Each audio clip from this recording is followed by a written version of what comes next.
Live, getting results. This is News 6 at 6. Now at 6, it is a trial getting national attention. The wife of the Pulse gunman heads to court this week. We're breaking down the evidence. Well, from a 12-page confession to a text she sent her husband, Omar Mateen, hours before the Pulse nightclub shooting. Tonight, we're taking a look at some of the evidence in the Noor Salman case. Jurors will see some of it, but not all of it, when the trial begins in 2 days. News 6's Nadine Yanis speaks with one of our federal legal experts about the Noor Salman trial.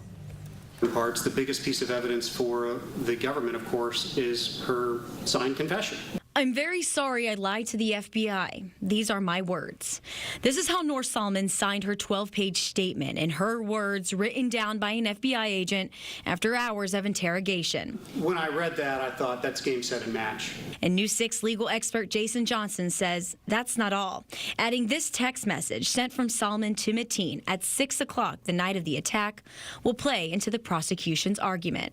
Quote, if your mom calls, say Nemo invited you out and Noor wants to stay home, end quote. Johnson says the prosecution will try to prove this was a cover story, while her defense says this proves Salman was an unknowing victim. The defense uses this a number of times in talking about how he was really cheating on his wife, and he would lie to her and say he was going to visit Nemo when he was really, meeting up with women. Johnson says Nemo could play a pivotal role if he takes the stand. I think he's going to be very careful about how he testifies, and I would not be at all surprised to see him assert his Fifth Amendment privilege. And if he does plead the Fifth, we may never get to see Nemo's side of the story.